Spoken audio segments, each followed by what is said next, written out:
প্রেম করে পালিয়ে বিয়ে করি। আর বিয়ে করার পরেই জানতে পারি তার আগে আরেকটা বউ ছিল। আমি যখন 10ম শ্রেণীতে পড়ি, ফেসবুকে একটা ছেলের সাথে তখন আমার কথা হয়। ছেলেটার বাড়ি এবং আমাদের বাড়ি ঝিনাইদহ একই জেলার বাড়ি।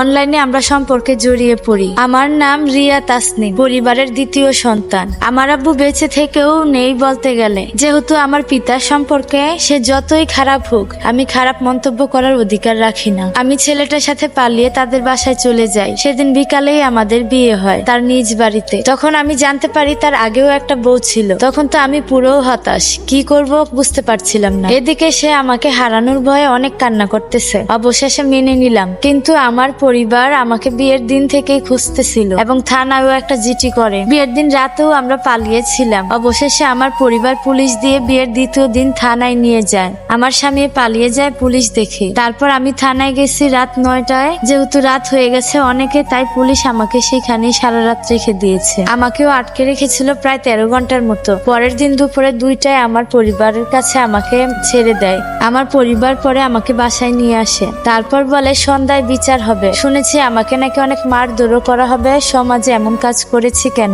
আমার আব্বু আমার চাচাতো দুলাভাইয়ের হাত ধরে বলে, তোমাকে আমার মেয়েকে বাঁচাতেই হবে। দুলাভাই চুরি করে তখন আমাকে বাসায় নিয়ে যায়। এদিকে বাসায় আব্বুর উপর খুব চাপ সৃষ্টি করা হচ্ছে। আমি কোথায় চলে গেছি, কোথায় আছি, আমার ফোন কি সবকিছু কেড়ে নেয় আমার কাছ থেকে। তখন আমি একটা লুকিয়ে বাটন ফোন কিনি এবং আমার স্বামীর সাথে যোগাযোগ করি। সে এক পর্যায়ে প্রাইভেট কার ভাড়া করে আমাকে নিতে পাঠায়। সেখানে আমি পালাতে গিয়ে ধরা খেয়ে যাই। পরে আমার দুলাভাইয়ের বাসা থেকে আমার নিজ বাসা পাঠানো হয়। তারপর কেটে যায় বিয়ের 20তম দিন। সেদিন আমার স্বামী আরেকটা প্রাইভেট কার পাঠায় আমাকে নেওয়ার জন্য। সেই সময়টা ছিল সন্ধ্যেবেলা। তখন আমি লুকিয়ে পালিয়ে তার বাসায় যাই। যেহেতু আমার পরিবার জিডি করেছিল, তাই সেই সময় বিয়ের কাবিনও বের করতে পারিনি। সুখের সংসার করেছিলাম। তবে ধীরে ধীরে বুঝতে পারলাম আমার স্বামীর আগের বউ তাদের অত্যাচারে চলে গিয়েছে। মানে আমার শাশুড়ি এবং ননদ সবাই খুব খারাপ অত্যাচার করছে মানসিক ভাবে। এটা আমি এখন তাদের ফ্যামিলিতে এসে বুঝতে পারছি। আমার উপরও খুব অত্যাচার চলছে। আমাকে অনেকবার চুরির অপবাদও দিয়েছেন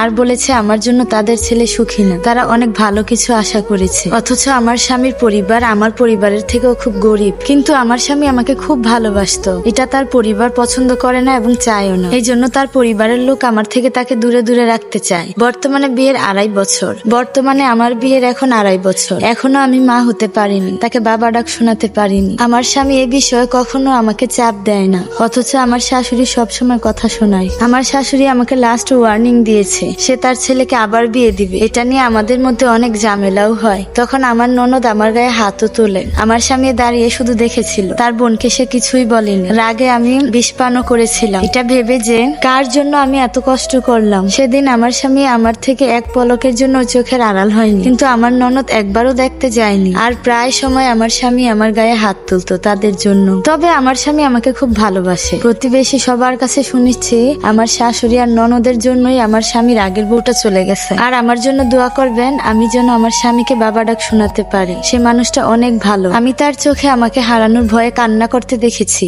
আপু, আমার জীবনের গল্পটা আপনি শেয়ার করবেন আর আমার জন্য দোয়া করবেন, আমি যেন আমার স্বামীকে বাবা ডাক শোনাতে পারি। পালিয়ে বিয়ে করেছি বলে আজ শ্বশুর বাড়ির সব জ্বর জাপটা পেরিয়ে সংসার করছি। তবে আলহামদুলিল্লাহ আমার স্বামী ভালো।